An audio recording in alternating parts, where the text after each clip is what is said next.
Hello friends, welcome to খেল দুনিয়া।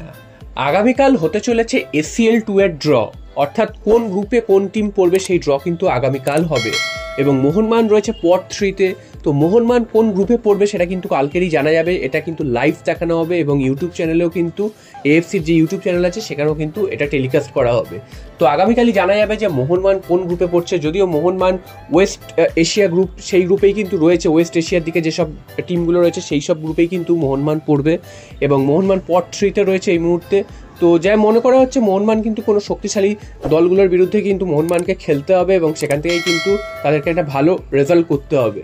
এবং এটাও তোমাদের জানিয়ে রাখি, এএফসির তরফ থেকে আজকে কিন্তু এটাও জানিয়ে দেওয়া হলো যে এই যে গ্রুপ লিগের খেলাগুলো, মোহনবাগানের যে গ্রুপ লিগের খেলা 6টা ম্যাচ হবে হোম অ্যাওয়ে ভিত্তিতে 3টে করে। তো এই 6টা খেলা কিন্তু 17ই সেপ্টেম্বর থেকে শুরু হবে এবং সেটা কিন্তু নভেম্বরের 30 তারিখ অবধি চলবে। এবং তারপর কিন্তু কোয়ার্টার ফাইনাল রয়েছে, সেমিফাইনাল রয়েছে এবং ফাইনাল রয়েছে। সবগুলোই কিন্তু ডবল লিগে, একমাত্র ফাইনালটা ছাড়া, এবং ফাইনাল কিন্তু 17ই মে হবে। তো বুঝতেই পারছো এরকম একটা টুর্নামেন্টে খেলার সুযোগ পেয়েছে মোহনবাগান এবং ভারতের প্রতিনিধিত্ব করছে। তো এখানে একটা ভালো ফল করা কিন্তু লক্ষ্য থাকবে তাদের। যদিও আগেরবার এএফসি কাপে ভালো কিন্তু খেলতে পারেনি, অনেক প্রত্যাশা ছিল। এবার আশা করা যাচ্ছে মোহনবাগান যাতে ভালো ফল করে এবং এটাও মাথায় রাখতে হবে পাশাপাশি এটা কিন্তু এএফসি কাপের থেকেও অনেকটা উঁচু মানের টুর্নামেন্ট। এখানে যেসব দলগুলো আসছে আরও কিন্তু হাই কোয়ালিটির দল। তো দেখতে হবে মোহনবাগানকে যাতে এই দলগুলোর বিরুদ্ধে একটা সম্মানজনক স্কোর এবং ভালোভাবে তারা খেলে যেন দেশের মান উজ্জ্বল করতে পারে। নেক্সট চলে আসি মোহনবাগানের আগামী ডার্বি, ডুরান্ডের ডার্বি, সেই বিষয়।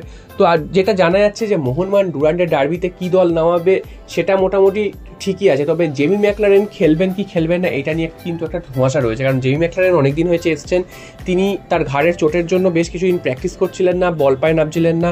এখন তিনি বল পায়ে নামলেও তিনি কিন্তু আগামী রোববারে যে ডার্বি ম্যাচ, সেই ডার্বি ম্যাচে খেলবেন না, সে এমনটাই কিন্তু জানা যাচ্ছে।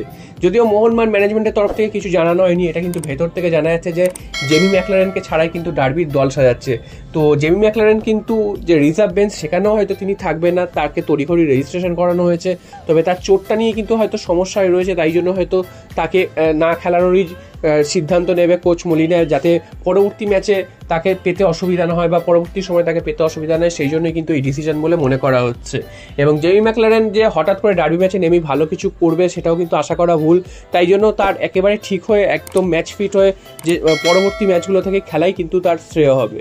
তো দেখা যাক শেষ পর্যন্ত অন্য কোনো সিদ্ধান্ত বদল হয় কি না, সেটাও কিন্তু চোখ থাকবে এবং সেখানে যদি কোনো সিদ্ধান্ত বদল হয় বা জেমি ম্যাকলারেন খেলার মতন জায়গায় আসে সেটাও কিন্তু তোমাদের জানিয়ে দেবো। তো এই মুহূর্তে দাঁড়িয়ে কিন্তু জেমি ম্যাকলারেনের খেলার সম্ভাবনা ডার্বিতে প্রায় নেই বললেই চলে।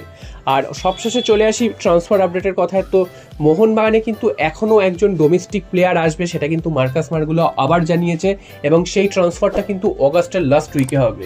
অর্থাৎ ডোমেস্টিক প্লেয়ার বলতে তোমরা বুঝতেই পারছো ডিফেন্সেই কিন্তু সেই প্লেয়ারটি হবে এবং কে হতে পারে সেটাও তোমাদের একটা আন্দাজ রয়েছে।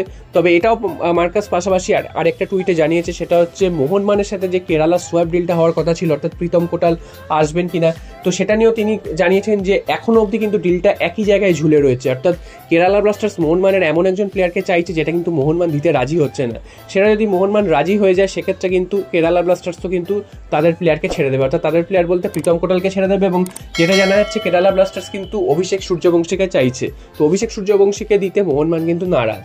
তো আগামী 22 তারিখ আনোয়ার কেসের যে রেজাল্ট আছে সেই রেজাল্টের পরে কিন্তু এই ট্রান্সফারটা হবে, কারণ মোহনবাগানের কাছে কিন্তু এখনও সুযোগ আছে যাতে এইটা প্রমাণ করতে পারে যে আনোয়ার চলে যাওয়াতে তাদের অনেকটা ক্ষতি হয়েছে কোর্টের সামনে এবং তার জন্য তারা একটা কম্পেনসেশন দাবি করবে। তাই জন্য তারা এই সইটা পরে করাচ্ছে। যদি সইটা আগে করিয়ে নেয় সেক্ষেত্রে এইটা প্রুভ হয়ে যাবে যে মোহনবাগান সেই যে ক্ষতিটা হয়েছে সেই ক্ষতিটা কিন্তু পুষিয়ে নিতে পেরেছে, তাই জন্য হয়তো কম্পেনসেশনের ভ্যালুটা অনেকটা কমে যাবে। তো এই একটা প্ল্যানিং থাকতে পারে মোহনবাগান ম্যানেজমেন্টে, তাই জন্য হয়তো তারা ডিলে করছে এবং একেবারে অগাস্টের লাস্ট উইকে গিয়ে কিন্তু এই ডোমেস্টিক সাইনিংটা হবে। তো এই ছিল আজকের খবর এবং তোমরা অবশ্যই তোমাদের মতামত কিন্তু জানিও যে মোহনবাগান এত দেরি করছে সাইনিং করাতে, পরবর্তীকালে গিয়ে মোহনবাগানের যে দল গঠন বা একটা টিম বিল্ড আপ সেটাতে অসুবিধা হবে না, সেটা কিন্তু তোমরা অবশ্যই কমেন্ট করে জানিও।